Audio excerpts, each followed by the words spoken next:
Hey everybody, it's Allison from Thatched Roof Cottage here, and I am excited to let you know that I am actually in the process of dyeing a new colorway.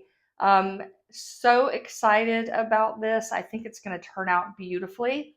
But I thought I'd give you a little glimpse of the dyeing process.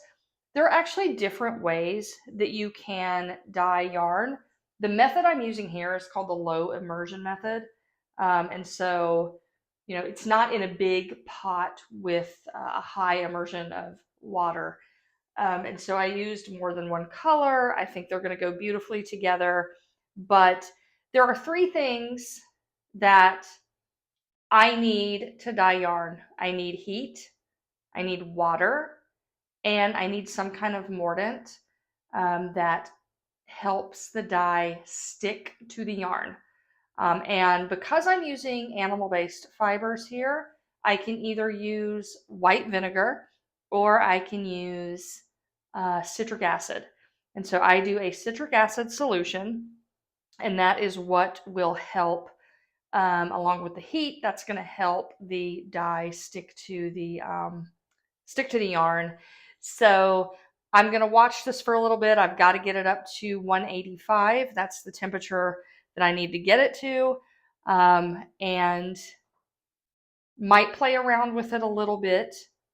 I'm kind of seeing some things I want to make a little bit darker, but that's just how this goes. Hand-dyed yarn, I think, is very special. No two skeins are the same, as you can see, especially when you use more than one color. If you're doing a high immersion method, I would say still no two are the same, but when you're using more than one color, the water, what happens is, this actually might be too hot right now for me to touch. Let me try. Ooh, yeah, it's getting there.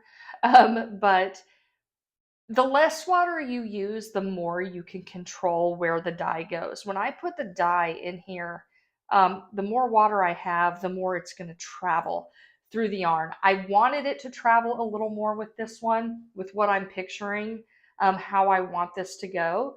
And so I did put a little bit more in, but that's something, if you're new to dyeing yarn, that's just something to consider, to remember. The more water you put in, the more that dye is going to travel. So here we go. I'm going to keep you posted on this.